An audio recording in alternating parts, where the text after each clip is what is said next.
proceed. Okay. Please introduce yourself to the court, spelling your last name for the record. Good morning. My name is Officer Dale Williams. That's Williams. Mr. Williams, what do you do for a living? I am the Senior Patrol Officer with the Midland State Police Department. What education and background qualifies you to hold that position?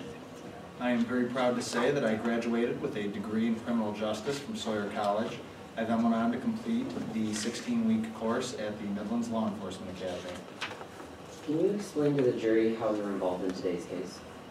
Yes, I was the officer on duty the morning of August 18th, 2010. I was the first responder to the park's residence. I want to break down that day for the jury a little bit. Can you explain what happened when you arrived on the scene? Yes, I arrived to the park's home at approximately 9:55 a.m. at the same time as the paramedics. So I directed the paramedics to remain outside. I then drew my service weapon and entered the home. Upon entering the home, what did you find? When I first entered, I found myself in the living room, and this is where I saw the two juveniles. One was lying on the floor with a gunshot wound to the head, whom I later ascertained to be Sydney Park. The other child, Jesse Duran, was sitting in a chair with just a look on his face. When you saw the gunshot to the head, was there a gun close by? Yes, there was. There was a 9mm revolver lying on the ground at Jesse's feet. After you found the gun, how did you proceed with your investigation? At this point, I asked Jesse if there was anybody else in the house. He was non-responsive, so I told him to stay where he was. I then proceeded to check the rest of the residence. Upon finding it empty, I waved in the paramedics. They went to work trying to resuscitate Sydney Park, but unfortunately, they were not successful. Where was Jesse at the time? Well, at this point, I thought it prudent to remove the child from the presence of the paramedics and the body. So I placed him under the care of two officers at the dining room table. Now, I gave these officers very explicit instructions not to discuss the case of the child as his parent had not yet arrived. Do you happen to know where Andy Park was at the time? At this time, Andy Park was on her way back to the home. I had dispatch phone her. She arrived at approximately 10 a.m. And at this point, I had to inform her that her child had passed away. And where was Mr. Duran? About a half an hour later, Mr. Duran arrived at the home, and I was forced to inform him that his child was being held in suspicion of the death of Sydney Park. Why was Jesse a suspect in Sydney's death?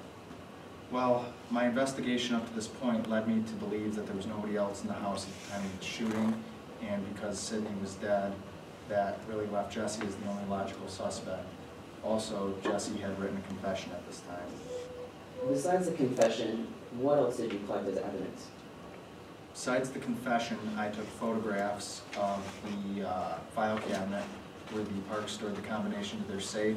I also interviewed Mrs. Park. I want to break down the evidence one at a time. What did you discover from your interview with Ms. Park? I discovered that the gun indeed belonged to the Parks. It was a Baker & Company 6-shot 9mm revolver, known for its reliability, and that it was stored in a Gallucci combination safe, also known to be a reputable safe manufacturer. Was this safe, did it have a combination? Yes, there was a combination, and the Parks stored this combination in the file cabinet in the guest bedroom of their home. I believe it doubled as an office. Can you explain to the members of the jury what the filing cabinet looked like? Yes, it was just a standard filing cabinet, part of a standard office desk. Inside were various folders and papers, looked like financial documents, credit card statements, bank statements. And in one of the folders, marked for emergencies only, was an unlabeled piece of paper with the 6-digit combination written on it. Bringing you back to the confession Jesse wrote that day, if I were to show it to you in court today, would you recognize it?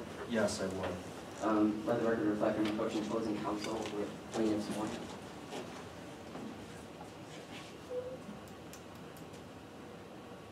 And the witness in turn. Thank you. Officer Williams, what did I just hand you? This is the confession written by Jesse Duran the morning of August 18, 2010. And is it a fair and accurate copy of what you recall on August 18, 2010? Yes, it is. Your Honor, at this time, plaintiff moves to admit plaintiff's one. Your Honor, I object to this being substantially more prejudicial than probative. Yeah. Today, the plaintiff is pursuing negligent parenting, not intentional shooting. Therefore, this document does not go to prove their burden of proof. Your Honor, may I respond on those terms? Your Honor, previous to this trial, Judge Jackson previously ruled on all objections on this document, and they were all overruled.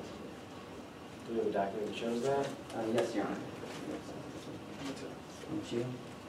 The defendant has moved to exclude the handwritten statement prepared by Jesse Duran on August 18th, and then it was later ruled by the court, by Judge Brian Jackson, that overruled all objections to this document.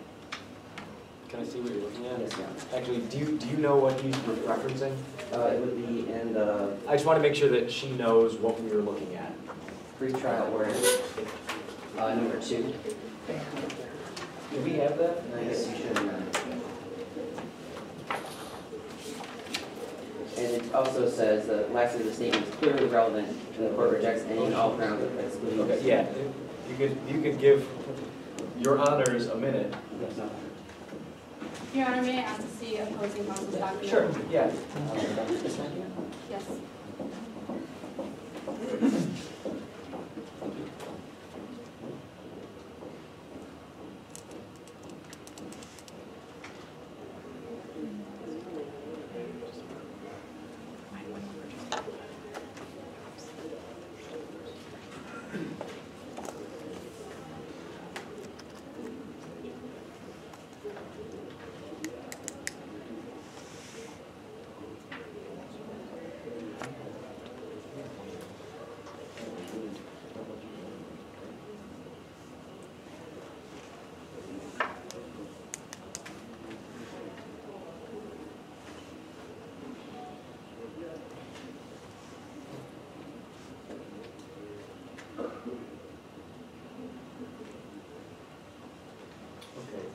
Defense counsel, after reviewing the pretrial order, it looks like this document has had all objections to it ruled upon. Do you disagree with that assessment?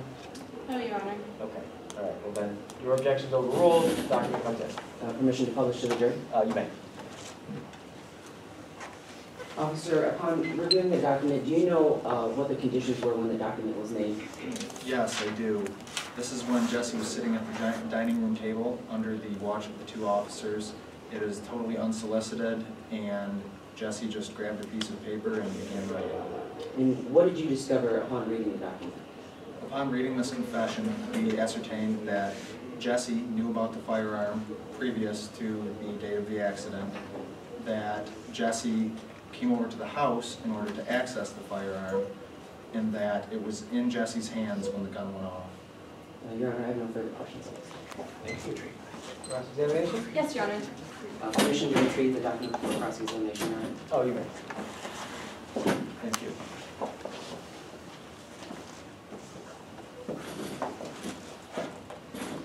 Haley Erickson for the defense. May I proceed? You may.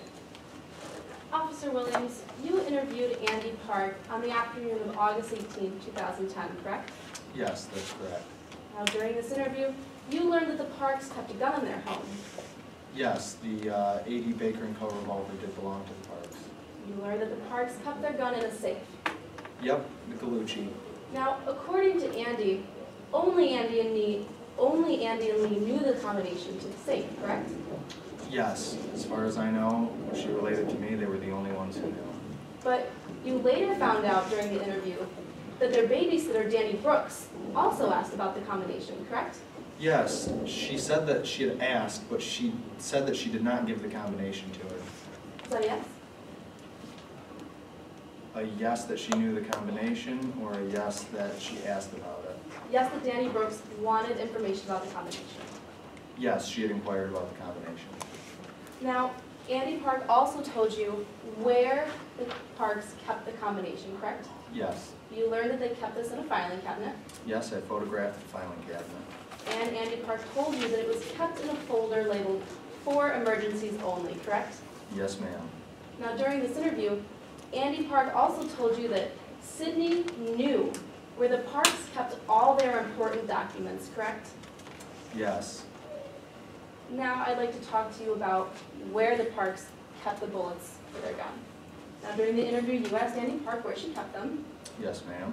Andy Park told you that she kept them on a shelf in the garage. That is true. But you know that the bullets were in fact on top of the safe on the day of the incident. He did find the bullets on top of the safe.